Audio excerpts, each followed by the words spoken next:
आज हम लोग सॉल्यूशन की बात करेंगे। सॉल्यूशन देखिए क्या होता है। Solution is homogeneous mixture of two or more than two compounds. Solution is homogeneous mixture of two or more than two compounds. Solution हम लोग जानते हैं it is homogeneous mixture of two or more than two compound.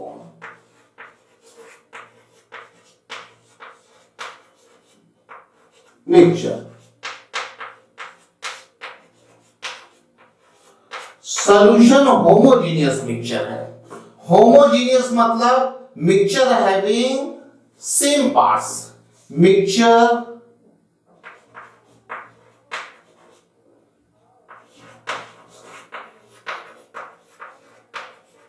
Homogeneous mixture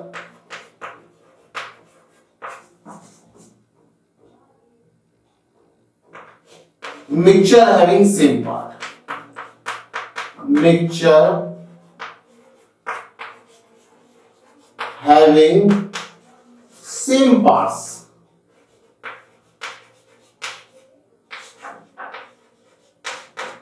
ऐसा mixture जिसके सारे part same हो। जैसे अगर हम यहां पर कोई मिक्सचर ले लें वाटर का और शुगर का, तो यहां पर वाटर और शुगर का मिक्सचर है। शुगर को हमने इसमें ऐड किया है, तो इस मिक्सचर से यहां से यहां से यहां से यहां से कहीं से भी आप पार्ट लेंगे, उसमें वाटर और शुगर का परसेंटेज सारे पार्ट्स में 1 2 3 4 सारे पार्ट्स में वाटर और शुगर का जो परसेंटेज होगा वो सेम होगा। ठीक है, वाटर और शुगर का सारे पार्ट्स में परसेंटेज सेम होगा। अभी देखिए ये जो सॉल्यूशन है इसके दो कंपोनेंट होते हैं, solute and solvent. Solution has two component. Solution has two components.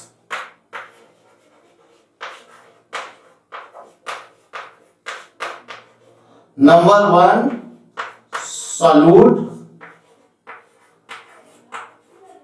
Number 2 solvent। Solute और सॉल्वेंट के बारे में हम लोग पिछले लेक्चर में बात कर चुके हैं, डिटेल में हमने बात की थी, सारी बात बताई थी। आज हम लोग बात करेंगे टाइप्स ऑफ सॉल्यूशन की। ठीक है ना, types of solution. Types of solution. Types of solution. On the basis of physical state of solute and solvent, solutions are 9 types. On the basis of physical state, basis of physical state of solute and solvent and solvent. Solutions are 9. Solutions are 9 types.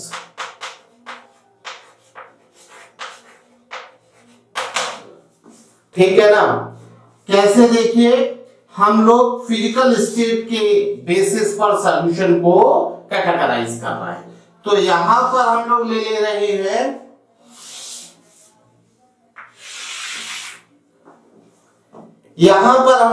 हैं solute, solute, और यहां पर solvent, और उसके कुछ examples ले रहे हैं।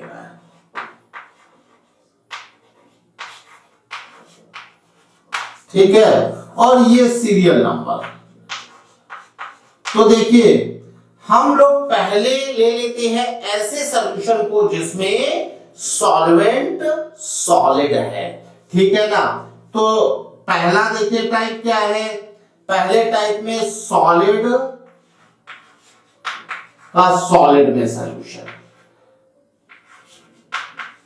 मतलब सॉल्यूट भी सॉलिड है और सॉल्वेंट भी सॉलिड है, सॉलिड का सॉलिड में सॉल्यूशन। इसके एग्जांपल ऑल एलॉय, जो एलॉय होते हैं वो सब क्या होते हैं, जो एलॉय होते हैं वो एलॉय सारे सॉलिड का सॉल्यूशन सॉलिड में होते हैं। एलॉय दो या दो से ज्यादा मेटल्स का होमोजेनियस मिक्सचर होता है, तो उसमें सॉल्वेंट भी मेटल होता है और सॉल्यूट भी मेटल होता है।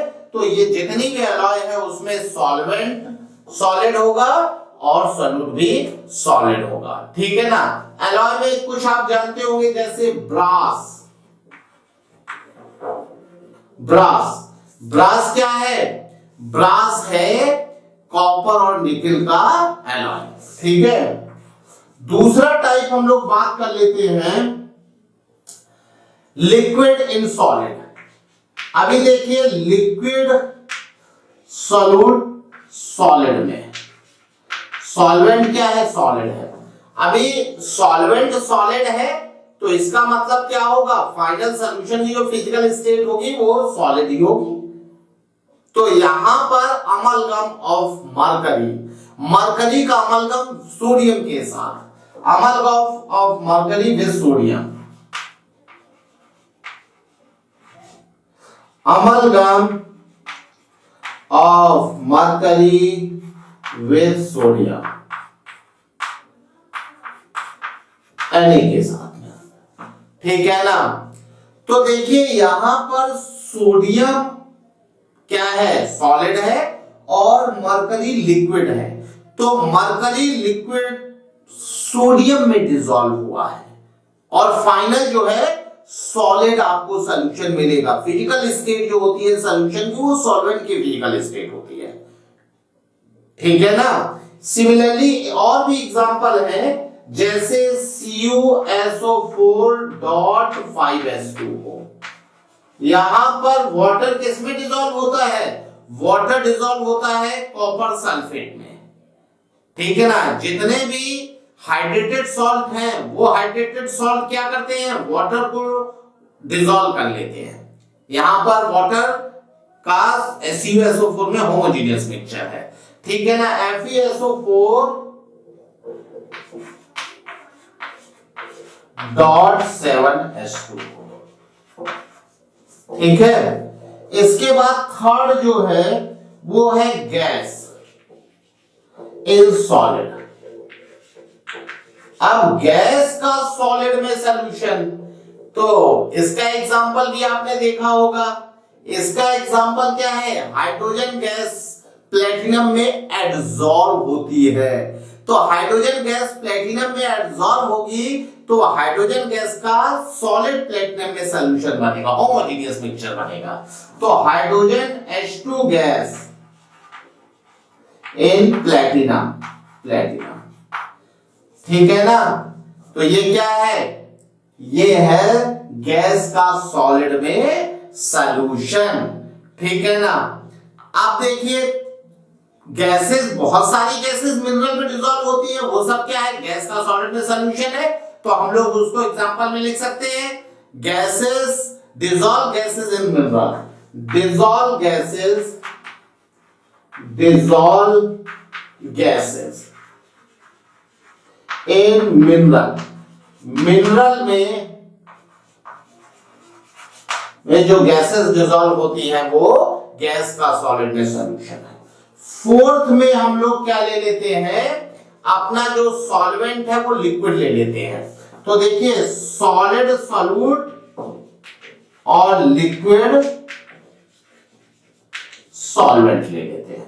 अब सॉलिड सॉल्यूट लिक्विड सॉल्वेंट ये तो हम लोग डेली लाइफ में देखते हैं, शुगर इन वाटर, इसका एग्जांपल है sugar in water, sugar in water,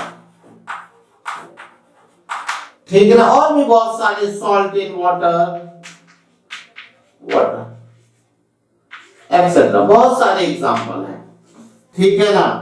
fifth देखिए लिक्विड इन लिक्विड, लिक्विड, अभी इसका एग्जांपल भी हम लोग देखते हैं। लिक्विड इन लिक्विड का example benzene in टॉलिन, alcohol in water. तो यहां पर आ जाएगा benzene in C6H6 in टॉलिन C7H8 and दूसरा एग्जांपल है अल्कोहल C2H5OH इन वाटर। ये सारे और भी बहुत सारे एग्जांपल हैं। तो ये तो दोनों जो सॉल्यूशन हम लोग डेली लाइफ में देखते हैं, सॉलिड का लिक्विड में सॉल्यूशन और लिक्विड का लिक्विड में, ठीक है ना। 6 है गैस इन लिक्विड। अब देखिए गैस इन लिक्विड क्या है, सोडा वाटर। इसका एग्जांपल है सोडा वाटर, जिसमें CO2 गैस वाटर में डिसॉल्व होती है। तो CO2 इन वाटर, ठीक है ना। अमोनिया इन वाटर,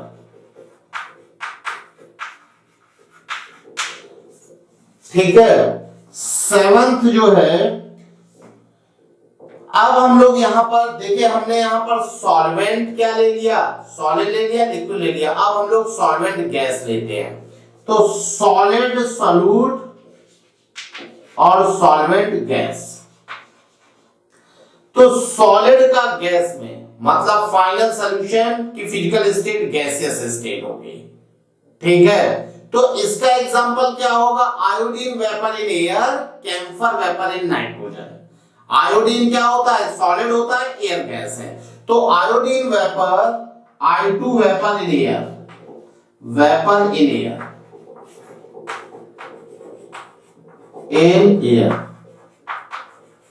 एंड दूसरा एग्जांपल कैम्फर इन नाइट्रोजन, ठीक है। और भी बहुत सारे एग्जांपल हैं। लिक्विड गैस में इसका एग्जांपल तो आप लोग जानते हैं, ह्यूमिडिटी इन एयर। वहां पर water vapour present in air, ठीक है ना। Water vapour present in air, water vapour present in air, water vapour air में प्रेजेंट हो, ठीक है। 9th टाइप का है गैस इन गैस। अभी गैस इन गैस तो हम लोग जानते हैं एयर ही क्या है, बहुत सारी गैसेस का होमोजेनियस मिक्सचर है। एयर इज बेस्ट एग्जांपल, ठीक है ना। नॉन रिएक्टिंग गैसेस के जब भी हम मिक्सचर को लेंगे तो होमोजेनियस ही हो जाएगा। तो ये हमारे 9 टाइप्स है, फिजिकल स्टेट के बेसिस पर हमारे सॉल्यूशन 9 टाइप के होते हैं, ठीक है। अब देखिए सॉल्यूशन में मैंने बहुत सारी प्रॉपर्टी आपको पहले भी बताई हैं और कुछ और आपको टर्म्स बता देते हैं। जैसे बाइनरी सॉल्यूशन क्या होता है, बाइनरी सॉल्यूशन ऐसा सॉल्यूशन होता है जिसमें केवल 2 ही सब्सटेंस प्रेजेंट होते हैं, जैसे sugar in water. Tertiary solution क्या होता है, जिसमें 3 सब्सटेंस प्रेजेंट होते हैं। टर्शरी सॉल्यूशन क्या होता है, जिसमें 3 सब्सटेंस प्रेजेंट होते हैं। जैसे एग्जांपल एथिल अल्कोहल वाटर और एसिटिक एसिड। यहां पर एथिल अल्कोहल, एसिटिक एसिड और वाटर 3 सब्सटेंस है, तो इसे हम बोलेंगे टर्शरी सॉल्यूशन, ठीक है ना।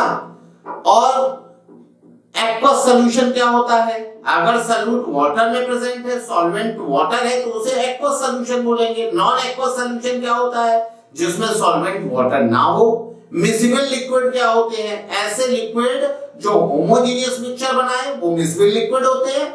इमिसिबल लिक्विड क्या होते हैं, ऐसे लिक्विड्स जो कि non homogeneous heterogeneous solution mixture बनाते हैं वो होते हैं इमिसिबल लिक्विड होते हैं।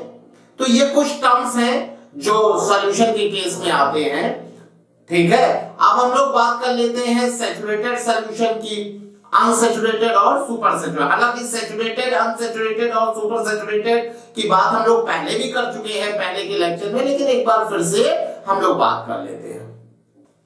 देखिए सैचुरेटेड सॉल्यूशन,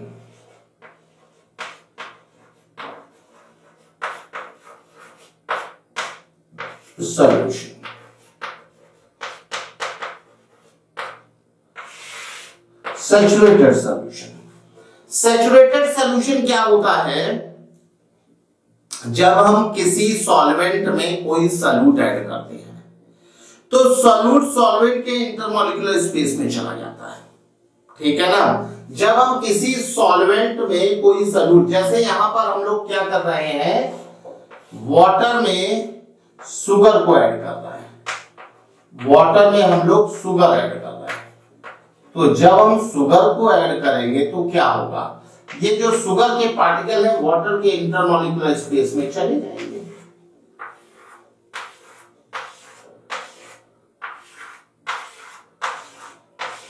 ठीक है ना। ये वाटर और यहां पर शुगर के पार्टिकल यहां पे आ जाएंगे। दीज आर शुगर पार्टिकल, ठीक है। अब क्या होगा, जब आपने थोड़ा सा शुगर ऐड किया तो जब थोड़ा सा शुगर ऐड करेंगे तो इसमें डिसॉल्व हो जाएगा, ठीक है ना। थोड़ा सा शुगर ऐड करेंगे तो इसमें डिसॉल्व हो जाएगा, डिसॉल्व हो जाएगा ऑन डिसॉल्विंग।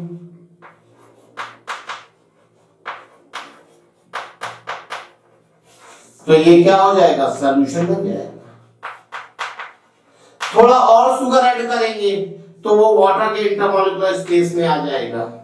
धीरे धीरे आप शुगर ऐड करते रहेंगे, इसके इंटरमॉलिक्यूलर स्पेस भरते रहेंगे और एक स्टेज ऐसी आ जाएगी जब सारे इंटरमॉलिक्यूलर स्पेसेस भर चुके होंगे।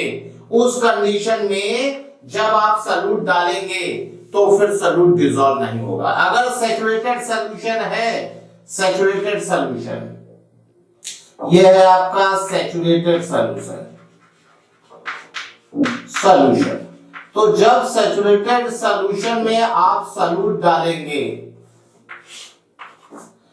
ठीक है ना, सॉल्यूट डालेंगे तो यहां पर क्या होगा, अगर सॉल्यूट ऐड करेंगे तो क्या होगा, सॉल्यूट बॉटम में बैठ जाएगा। No more solute can be dissolve, no more solute can be dissolve, solute can be dissolve, dissolve. अगर आप सैचुरेटेड सॉल्यूशन में सॉल्यूट डालेंगे तो no more solute can be dissolve, no more solute can be dissolve in saturated solution, no more solute can be dissolve in saturated solution. Solute can be dissolve, dissolve in saturated solution, in saturated solution, solution, solution। Saturated solution में जब हम solute को add करते हैं तो solute उसमें dissolve नहीं होता है। लेकिन क्यों नहीं डिसॉल्व होता, क्योंकि सारे इंटरमॉलिक्यूलर स्पेसेस भर चुके होते हैं, कोई भी इंटरमॉलिक्यूलर स्पेस वैकेंट नहीं होता है। तो फिर जब सॉल्यूट डालेंगे तो डिसॉल्व ही नहीं होगा। डिसॉल्व तो वही होगा सॉल्यूट, जो सॉल्यूट पार्टिकल सॉल्वेंट के इंटरमॉलिक्यूलर स्पेस में आ जाएगा। जब सॉल्वेंट बचा ही नहीं है, उसमें जगह ही नहीं खाली पड़ी, तो और कोई सॉल्यूट डिसॉल्व नहीं हो सकता। लेकिन अगर हम टेम्परेचर बढ़ाएंगे तो इनके बीच का इंटरमॉलिक्यूलर स्पेस बढ़ जाएगा, some solute can be dissolve. Saturated solution में जब टेम्परेचर बढ़ाते हैं तो टेम्परेचर बढ़ाने पर क्या होता है, थोड़ा सा और सॉल्यूट डिसॉल्व हो सकता है, ठीक है ना। तो ये सैचुरेटेड सॉल्यूशन है। अभी अनसैचुरेटेड सॉल्यूशन क्या होता है, अनसैचुरेटेड सॉल्यूशन मतलब जिसमें अभी सैचुरेशन नहीं आया और अधिक सॉल्यूट डिसॉल्व किया जा सकता है। तो unsaturated solution, it is a solution in which more amount of solute can be dissolve at the same temperature. बात समझ रहे हैं? तो अनसैचुरेटेड सॉल्यूशन क्या हो जाएगा,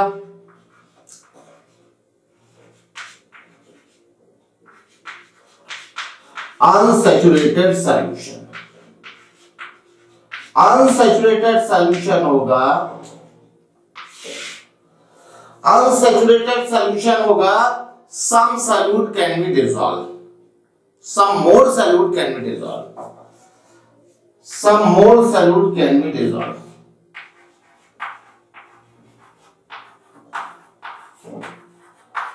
Can be dissolved.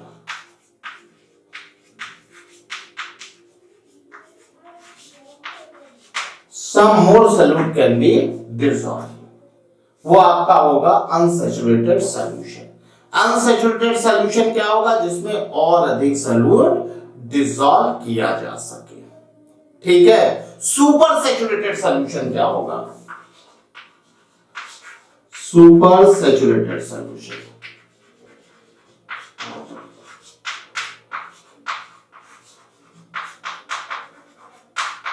Super saturated solution देखिए, सुपर सैचुरेटेड सॉल्यूशन क्या होगा? It is a solution which contains more mass of dissolved solute than the saturated solution at the same temperature and pressure. देखो भाई, जब saturated solution बन गया है उससे ज्यादा अमाउंट नहीं डिसॉल्व हो सकता, क्योंकि हमें पता है सारे इंटरमॉलिक्यूलर स्पेस भर चुके होते हैं। लेकिन कभी कभी क्या होता है, कुछ ऐसे एक्सटर्नल कॉज लगा के हम यहां पर क्या करते हैं, सॉल्यूट का ज्यादा अमाउंट डिसॉल्व कर देते हैं। ठीक है ना? कौन से एक्सटर्नल कॉज लगा के? जैसे डस्ट फ्री वेसल हो, तो जब डस्ट फ्री वेसल होगा, टेम्परेचर ज्यादा होगा, तो क्या होगा, यहां पर ज्यादा टेम्परेचर में ज्यादा सॉल्यूट डिसॉल्व हो जाएगा। तो ज्यादा टेम्परेचर में डस्ट फ्री वेसल में ज्यादा सॉल्यूट डिसॉल्व हो जाएगा। तो जब सैचुरेटेड सॉल्यूशन से ज्यादा सॉल्यूट प्रेजेंट होता है किसी टेम्परेचर पर, तो उसे हम बोलते हैं सुपर सैचुरेटेड सॉल्यूशन। और सुपर सैचुरेटेड सॉल्यूशन में क्या होता है, सुपर सैचुरेटेड सॉल्यूशन में हम थोड़ा सा सॉल्यूट डालते हैं या फिर हम कोई मैकेनिकल कॉज लगाते हैं, तो जो ज्यादा सॉल्यूट प्रेजेंट है वो बाहर निकल आता है, प्रेसिपिटेशन हो जाता है। जैसे हमने क्या किया, सुपर सैचुरेटेड सॉल्यूशन को आप सेक करोगे ना, हिलाओगे, तो उससे क्या होगा, घुला हुआ सॉल्यूट बाहर आ जाएगा। ठीक है ना? तो सुपर सैचुरेटेड सॉल्यूशन क्या होता है, इसमें amount of solute present is higher than saturated solution at a given temperature. इसमें होता है amount of solute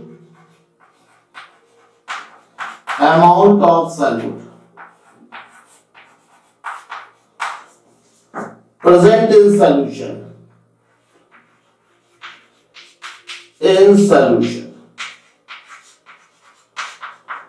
is more than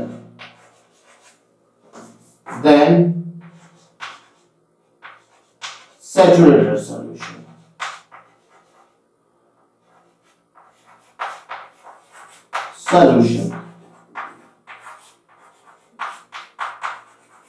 At given temperature.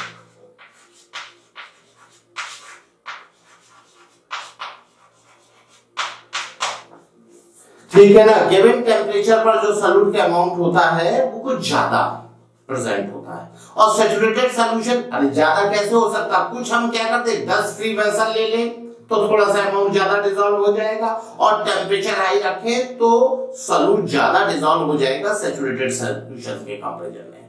अभी क्या होता है, सैचुरेटेड सॉल्यूशन में जो ज्यादा सॉल्यूट डिसॉल्व है उसे हम प्रेसिपिटेट कर सकते हैं किसी एक्सटर्नल कॉज से। ठीक है ना? बताइए। ठीक है? ठीक है भाई। अब हम लोग बात कर लेते हैं solubility of solid in liquid, उसकी बात कर लेते हैं। सॉल्युबिलिटी ऑफ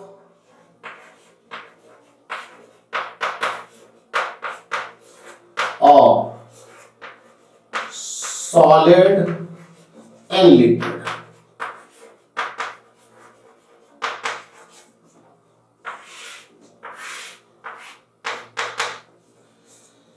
सॉलिड की सॉल्युबिलिटी लिक्विड में कुछ फैक्टर्स पर डिपेंड करती है।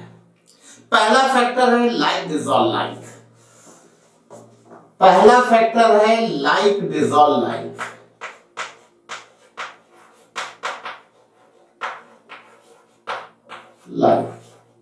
ये लाइक डिसॉल्व लाइक क्या है?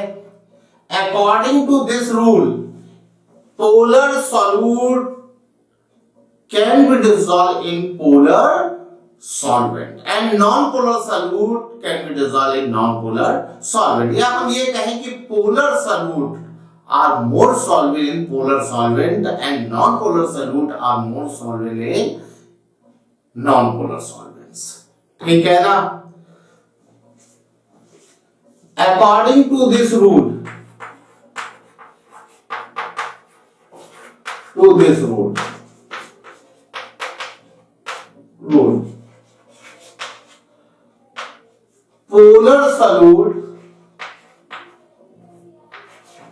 polar solute are soluble in polar solvent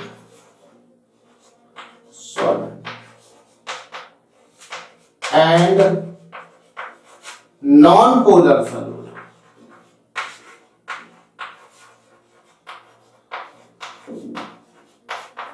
are soluble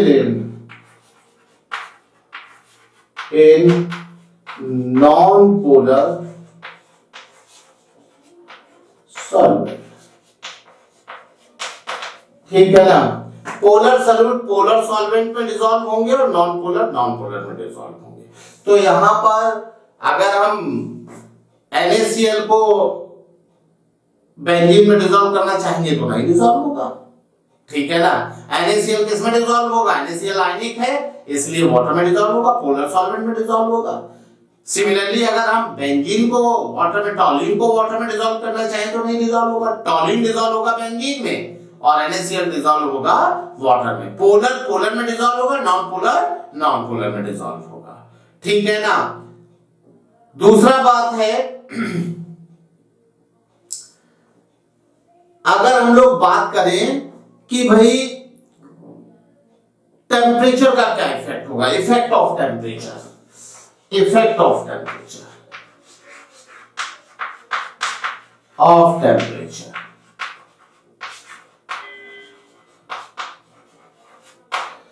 effect of temperature की अगर हम लोग बात करेंगे, ठीक है ना, तो देखिए अगर मान लीजिए कोई रिएक्शन एक्सोथर्मिक रिएक्शन है, ठीक है ना, अगर सॉल्यूट प्लस सॉल्वेंट इससे बन रहा है सॉल्यूशन, इसका डेल्टा H निगेटिव है, इसका मतलब क्या है, डिसोल्यूशन इज एक्सोथर्मिक,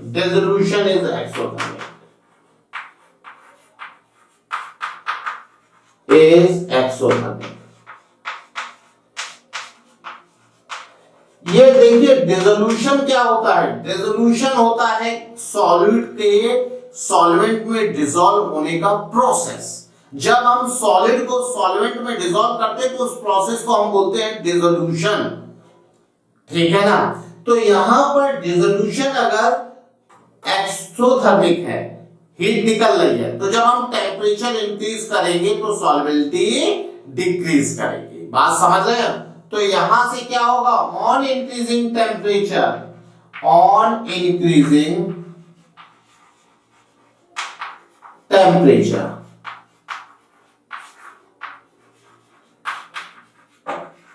जब हम टेम्परेचर इंक्रीज करेंगे तो क्या होगा, सॉल्युबिलिटी डिक्रीज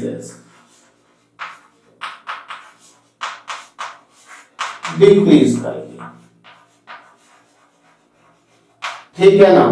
अगर मान लीजिए केस नंबर 2 की बात कर ले, अगर डिसोल्यूशन एंडोथर्मिक प्रोसेस हुआ, डिसोल्यूशन मतलब सॉल्यूट प्लस सॉल्वेंट,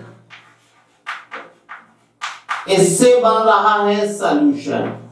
ये जो सॉल्यूशन बन रहा है ये अगर एंडोथर्मिक प्रोसेस हुआ, डेल्टा H अगर आपका पॉजिटिव हुआ, dissolution is endothermic,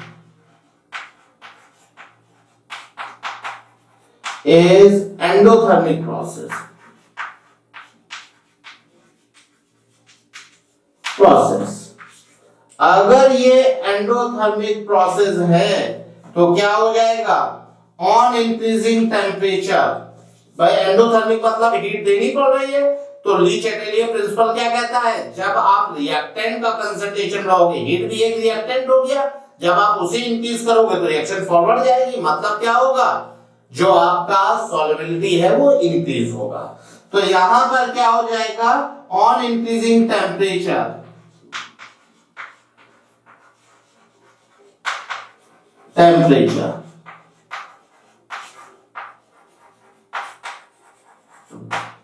solubility increases.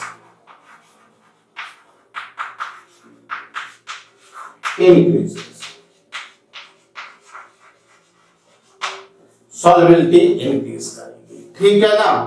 अब देखिए अगर हम प्रेशर की बात करें तो प्रेशर क्या इफेक्ट डालता है, इफेक्ट ऑफ प्रेशर,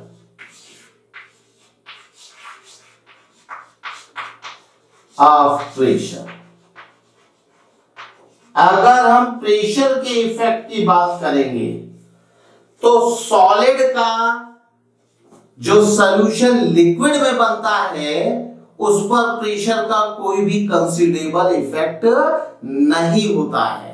क्यों नहीं होता है, क्योंकि जो वहां पर सॉल्यूट है वो सॉलिड है और सॉलिड इनकंप्रेसिबल होता है, ठीक है ना। तो हम लोग कह सकते हैं pressure does not have any significant effect on solubility of solid in liquid.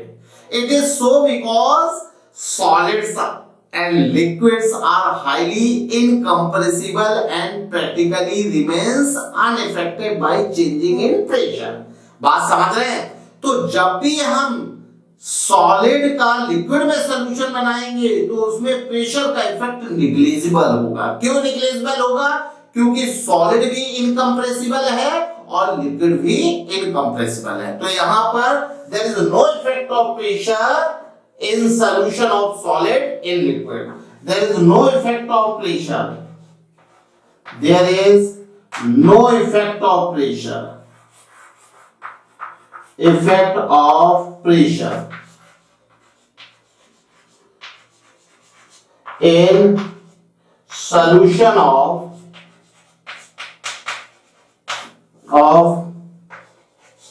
solid in liquid, solid in liquid, ठीक है। तो ये तो हमारा सॉल्युबिलिटी की बात हो गई, solubility of solution having solid in liquid। अब हम लोग बात कर लेते हैं solubility of gas in liquid, ठीक है। solubility of gas in liquids,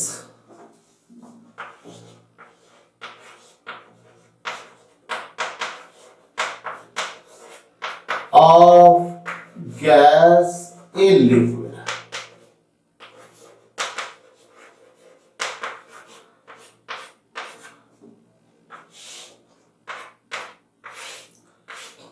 gas की सॉल्युबिलिटी लिक्विड में कुछ फैक्टर्स पर डिपेंड करती है। पहला फैक्टर है नेचर ऑफ गैस, दूसरा फैक्टर है nature of liquid and third factor है टेम्परेचर, फोर्थ फैक्टर है pressure.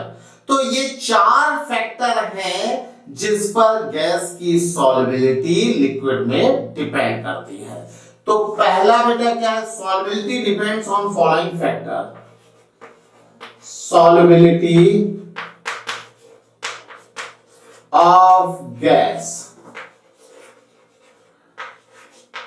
depends on following factors,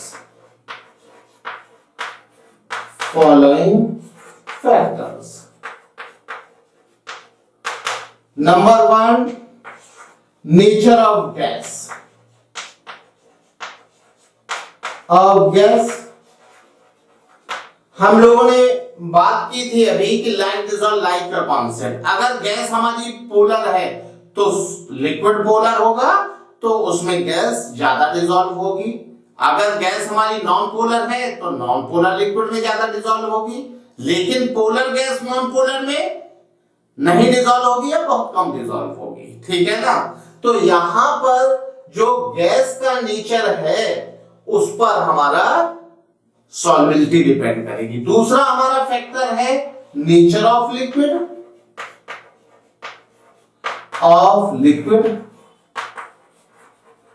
same बात है, जैसे अमोनिया पोलर है तो वाटर में हाईली सॉल्युबल है, CO2 नॉन पोलर है तो वाटर में कम सॉल्युबल है। बात समझ रहे हैं? तो यहां पर गैस का नेचर और लिक्विड के नेचर पर सॉल्युबिलिटी डिपेंड करेगी, ठीक है ना। थर्ड चीज है टेम्परेचर, टेम्परेचर का इफेक्ट।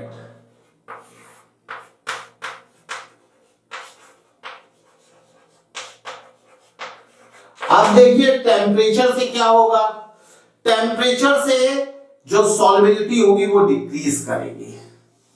क्यों डिक्रीज करेगी? क्योंकि जब टेम्परेचर बढ़ाएंगे तो गैस मॉलिक्यूल की काइनेटिक एनर्जी बढ़ेगी, और काइनेटिक एनर्जी बढ़ेगी तो उनकी सॉल्युबिलिटी डिक्रीज करेगी, ठीक है। फोर्थ इफेक्ट है प्रेशर ऑफ गैस, ये बहुत इंपॉर्टेंट इफेक्ट है। इसी में हम पढ़ेंगे हेनरीज लॉ, ठीक है ना, इसी में हम पढ़ेंगे Henry's law. Basically Henry's law क्या है? Solubility of gas in liquid, इसमें प्रेशर के इफेक्ट को बताता है।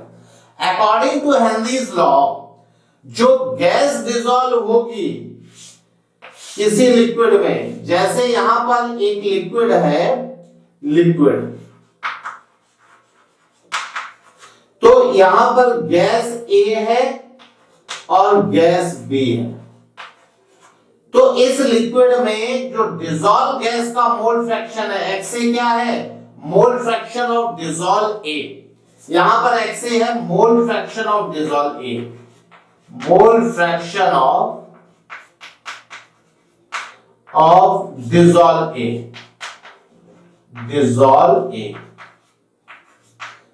और मोल फ्रैक्शन XB है mole fraction of dissolve B।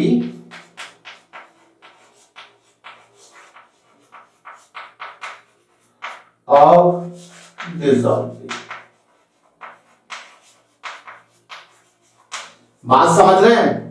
तो देखिए हेनरीज लॉ ये कहता है कि किसी भी गैस के लिक्विड में डिसॉल्व होने का जो मोल फ्रैक्शन होगा, डिसॉल्व मोल फ्रैक्शन होगा, वो उस गैस के पार्शियल प्रेशर के डायरेक्टली प्रोपोर्शनल होगा। Mole fraction of dissolve gas in a liquid at given temperature is directly proportional to partial pressure of that gas over liquid, ठीक है ना। तो यहां पर according to Henry's law, according to Henry's law,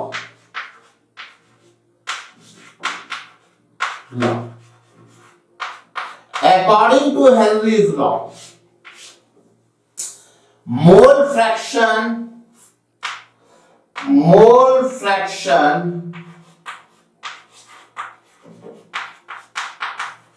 of dissolved gas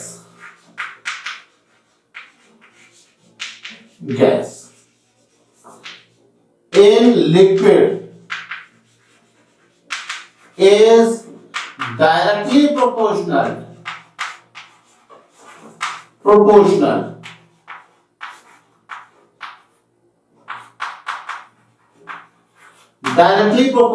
to partial pressure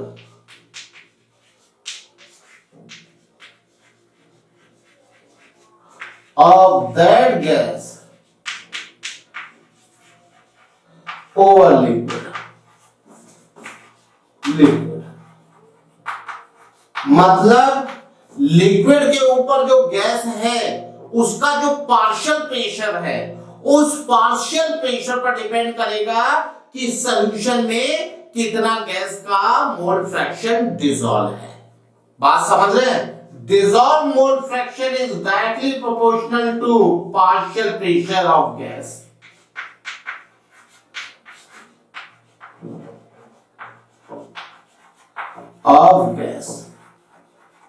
ठीक है ना।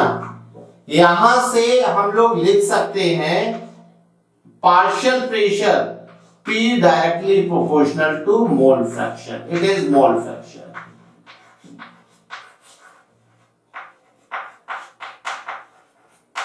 बात समझ रहे हैं। अभी देखिए x मोल फ्रैक्शन, प्रोपोर्शनलिटी का साइन हटाएंगे तो एक कांस्टेंट लेंगे KH, x मोल फ्रैक्शन है, KH is known as Henry's constant.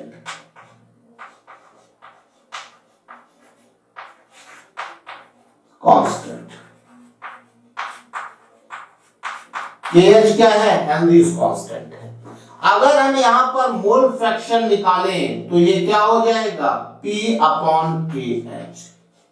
इसका मतलब जिसका हेनरीज कांस्टेंट ज्यादा होगा वो गैस गिवन प्रेशर पर कम डिसॉल्व होगी, ये ज्यादा तो ये कम। जिसका हेनरीज कांस्टेंट ज्यादा होगा वो गिवन प्रेशर पर कम डिसॉल्व होगी। अगर यहां पर हम लिखना चाहें तो यहां पर देखिए A गैस का प्रेशर PA होगा, B गैस का प्रेशर PB होगा। तो गैस A का जो डिसॉल्व मोल फ्रैक्शन है वो क्या हो जाएगा, PA upon KH, KH for A, और XB क्या हो जाएगा, PB upon KH for B। ठीक है। यहां पर देखिए जो हेनरीज कांस्टेंट है वो अलग अलग गैस के लिए अलग अलग होता है। किसी गिवन लिक्विड के लिए हेनरीज कांस्टेंट अलग अलग गैस के लिए अलग अलग होता है। ठीक है ना। तो जरा हेनरीज कांस्टेंट के हम लोग कुछ प्रॉपर्टीज देख लेते हैं। अब हम लोग बात कर लेते हैं प्रॉपर्टीज ऑफ हेनरीज कांस्टेंट की। Properties of Henry's constant,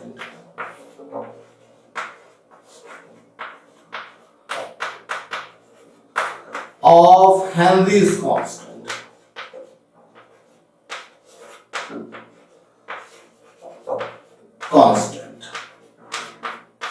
Properties of Henry's constant. पहली प्रॉपर्टी तो ये होती है कि गिवन सॉल्वेंट के लिए गैस चेंज होने पर हेनरीज कांस्टेंट चेंज हो जाता है। मतलब Henry's constant for different gases are different for a given solvent. Henry's constant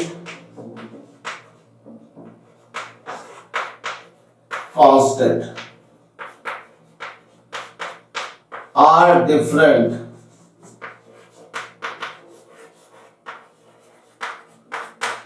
for different gases.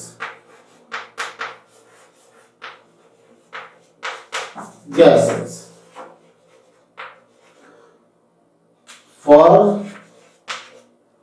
given solvent,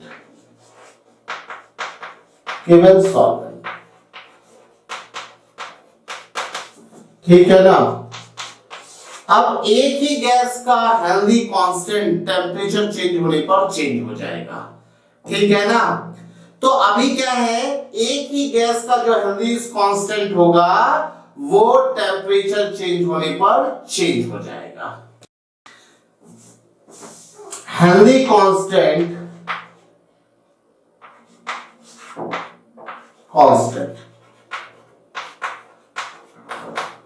of a gas depends on temperature.